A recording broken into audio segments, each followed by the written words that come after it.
team competed. We hit well. We played great defense. The pitchers were incredible. Like, I could not be more happy with that game. I think senior night went really well. We handled our emotions really well, I thought, and I know some of us got a little teary-eyed while the ceremony and stuff was happening, but overall, I thought we did a really good job containing our emotions. And then the game, I don't think we personally could have had a better game. We shut them down, and then our bats were on. It's just everything sort of clicked that night, and I think it went really well. A lot of things about senior night were kind of surprising to me. First of all, I thought with all the emotion it would be a hard game to play, and yet I thought the girls were phenomenal.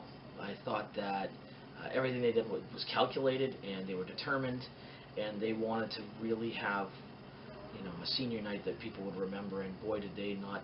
They didn't disappoint. They really didn't disappoint. They did some great things out there, and you know, the ceremony was tough.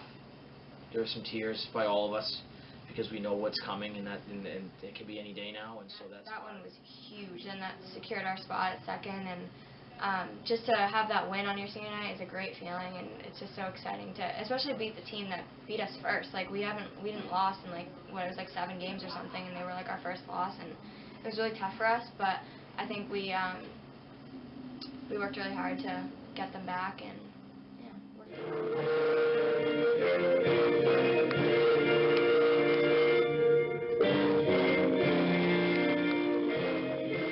I was struggling the whole time. I had talked to Pete and I had talked to Emily, and I just said, look, I don't know how I'm going to do this. And I'm pretty good at separating. You know, when we got to work, it was time to get to work. What's interesting, and it's a moment that we got to share in that game that people on the outside wouldn't have seen or known. So I went down the base path, and she looked at me kind of funny. It was a normal inning. There was really no special play calling. We were winning 4-1, and she said to me, what's the matter? And of course, anytime I talk to my batters, I get very close. I want the defense to hear what we're doing, and typically the girls inside the fence can't hear. And I just had gone up to her to tell her how important she was to me, and how much this experience had been. And I'm like, you don't have any bats left, and so let's go up there and enjoy that moment and enjoy what you've done here for your program, for your school. And and I said, on a personal note, you're my daughter, and I love you, and I want you to know that I have no regrets coaching you here. And it was a cool moment, and she said, oh, okay, great, now I have to go to the plate. And then she went to the plate and had an at-bat, And it was nice to enjoy the moment while it was there, and it was really bittersweet seeing like the girls that I've been with since day one on the field with me, like in the same shoes that I was in. But I think we all knew, like, they didn't really get emotional as well. Like, I mean, it felt like an emotional time, but I feel like we all composed ourselves really well because we knew we had a team to carry through this game. So. High school sports is a unique thing because we're given a great opportunity to be a part of these kids' lives, and what people don't realize is that we're really teaching life lessons more than anything else. And so I've been honored to coach these girls, and I've been fortunate enough to be a part of it with my own daughter here, and we've kept it very separate the entire time, and I took the liberty there to say something special to her that I wouldn't necessarily do in any other game with her, but I have done it so many times with so many other players about how important they are to me, and I thought it was time for her to hear that from me too.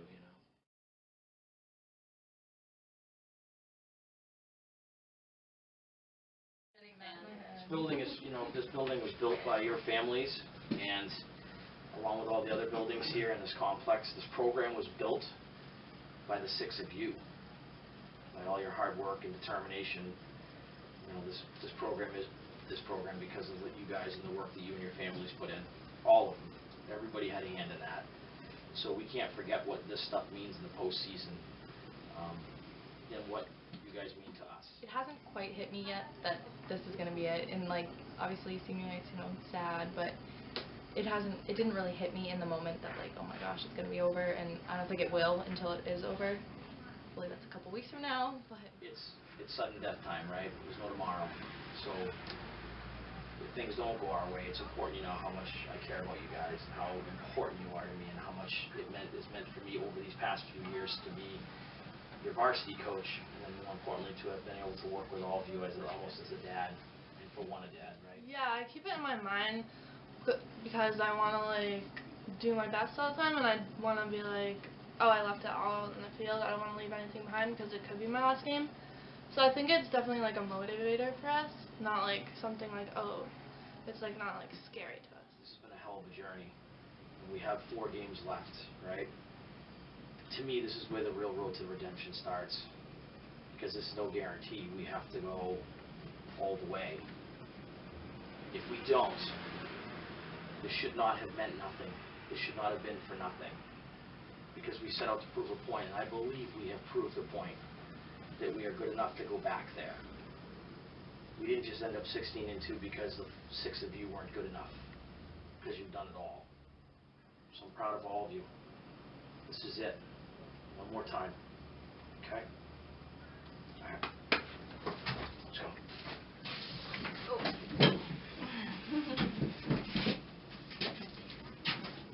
See you tomorrow. Yes, we will. See you tomorrow.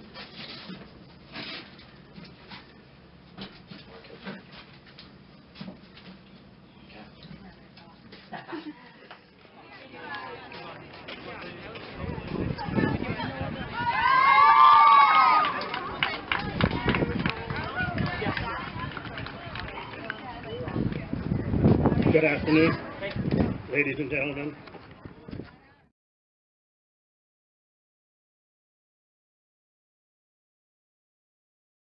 It's really helpful because we have tons of information on them, and like during the postseason we post it up on a board, like what the hitters did, what we did against their pitcher. Like it's so nice to have that information to know going in and not have it be a surprise. So it's very helpful. Well, what I love about Division II softball in New Hampshire is that it's a very level playing field. Like the 16th seed is obviously a good team, and they have a great pitcher, and we struggled against it last time. So I think we definitely need to lay out the rise ball and just be more aggressive on good strikes, and I think we'll do well. Facing them before, we knew what we were getting ourselves into, and we knew we were going to face that same pitcher. And we got to her right off the bat, and they pulled her, which was awesome because that meant we were really getting to them. And then having me and Anna split the game worked out perfectly because before they had a chance to catch up to either one of us, like, we switched. So I think that was the perfect mixture, and it worked last time when Anna went in for me. She shut them down, so then her going in again I think helped keep them shut down, so they didn't really get a chance to like figure Yeah, I us out. definitely think it helps because if we were playing like if we didn't really take them seriously, we wouldn't like, I don't know, we wouldn't play our best, and it could be like a closer game than it has to be. Now that we know that they're like gonna compete with us, I think we like are all going into it like knowing like this isn't gonna be an easy game. We're gonna have to fight. They definitely always put up a good game for us, and it makes us really work for what we want. And we also know Caitlin Miller really well. She's a really good left-handed pitcher, and that's like the only lefty we see all year. And it's really nice to get familiar with her, so you know she's got a rise ball, you know she's got some speed, and that she throws lefty. But really, anybody beyond her isn't anything that we aren't able to do. And I just think that we just need to not let it get to our heads, because as soon as that happens, that's when they start to take control. And that's, I think, what happened when we first played them. We let it get to our heads that she's a lefty, she's got a rise ball, and all this stuff. And then they started laying bunts down, and I just think we let it get to our heads. You know what, I would love to say it makes it easier. Sometimes people talk about, well, we know everything we need to know about our opponent. We do. We've played them a lot. In fact, what makes me nervous about the playoff game against Oyster River in the preliminary round is this will be the 4th year in a row that I've played them in the preliminary round, and I don't like fate and I don't like karma. And so I get nervous about that stuff, because now here we are again, and eventually they're going to get on the right side of the scoreboard in one of those preliminary games if they keep facing us. But you know, we know an awful lot about them. We have 4 years of data of playing them, and we know who's hot and who's not. And so really we just need to go out there and hit the ball and stay calm. Hey, Dad! Hey, Dad! Come on, Seven! Hey, bring it into the box, Dad! Come on, you got this, Seven! Stay alive! Yeah, you got it now! 3! Yeah!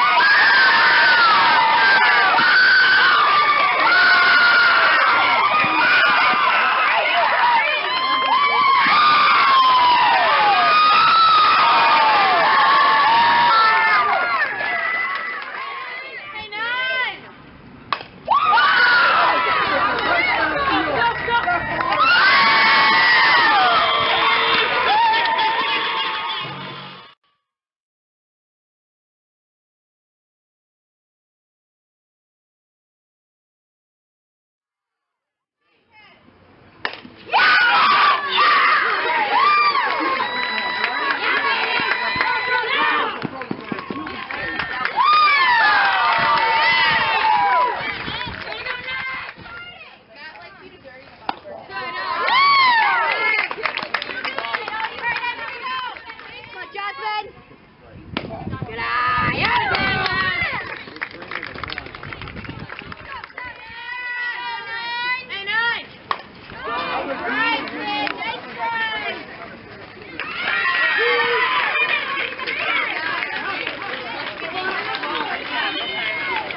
think this game's gonna turn out in our favor? I think it's once we started stringing hits. That's the thing. Like once one person or two people or three people get going, it's like we all get going. We all get fired up, and we all want to get a hit, just like the last person did.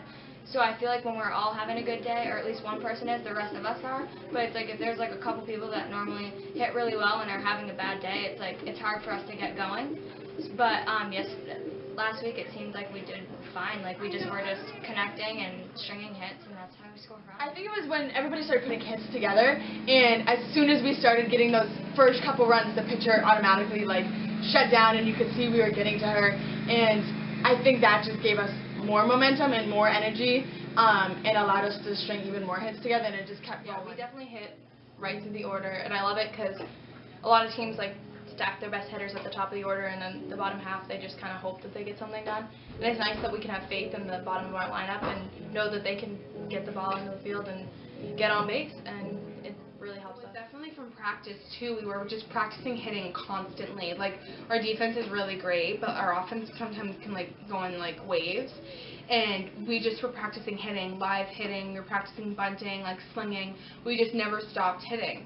And so I think seeing live pitching and bunting off of live and practicing off of live hitting, it definitely prepared us for Oyster River pitcher. And then having everyone's had their hits in together, it was just coming together that people know that they could hit and believe in themselves. I think the fact that 1 through 9, everybody is a key hitter on our team, I think that's what's gotten us through the season, to be completely honest. I don't think if we didn't have, I mean, not even just the 9, all players on our team can go in any slot of that, and I think that's definitely carried us throughout the season.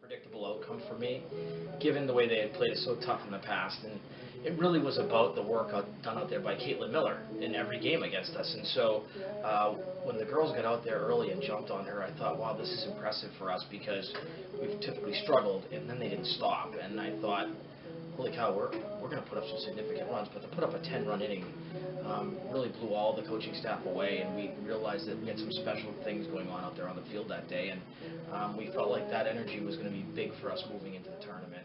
We definitely went in with the mindset that we're not going to have any easy games in playoffs, which is okay. We were ready to fight through it all, so it was very surprising to go out there and just start crushing the ball, but it was something we've worked towards all year, and we've been struggling a little bit with getting those hits together, so it was really nice to like be making contact consistently and all be hitting the ball well and get those hits in a line so that we can get runs. Extremely surprised, actually, because we've always struggled with Oyster River for whatever reason, and they've always, you know, kind of had an edge on us. So the fact that it was 10-0 was, I think, you know, props to our bats, especially because we've been really working on our hitting, and so the fact that we were able to get that many runs off of this pitcher who has in the past shut us down, I think says a lot about our bats. Because previous seasons we really have only beat them like maybe 7-2 or like 4-2, like, and now this time coming back up 14-1 and to hit off of her. She's such a great pitcher. Like her rides are really great, and her changes and her curves, like she has such great movement on her balls. But the fact that we were just attacking the ball, every single person was, it was just amazing. Yeah, I really was. I did not go in there thinking that we were going to blow them out of the water or they were going to do the same to us, because it was a really, really close game, and I was like, it can go either way. So it was just like play our hearts out and like see how this goes. But I have never underestimated anybody since John Stark, and so I was definitely surprised that we run ruled them, but just from looking at our warm-ups, the way we were coming out in that game, I knew we were going to win that game. I was surprised with their run rule, but with the momentum we had going into that game, I definitely knew that we were going to get a win. Getting in and getting out quick in a game is important in the postseason. And although you're only talking about 4 with significant rest between the games, the challenge is the emotional drain. You go into those games with high emotion and you're going to battle throughout the game. The longer the game goes, the more it wears the players down. And it wears our pitching arms down, and although we have plenty of staff to carry ourselves through the tournament, it's just a lot to ask them to do emotionally. You know, even the coaches find themselves at the tail end of those games just exhausted in trying to keep these kids inspired. You know, when we get to game day, it really is just about raw emotion and their ability that they've already been trained in to be able to execute that out there. And so we just continue to inspire them and push them. And, you know, those longer games really take a toll on everybody. And we've been able to get, in 2 games in a row, very comfortable leads quick. And in that first game, get out of the game quickly and rest. It was really nice. I was super shocked. I did not expect that at all, and I think that's what made it even better was that we weren't expecting it, and it was just kind of like we played our game and we had error free. We were just going like we were rolling. I don't know. It's always nice to not let a team hang around, to just get them done as quickly as possible and move on with the game, especially in playoffs, because we don't want to let anything happen later on in the game. So it was really nice to get out of there early, not let anyone get hurt in the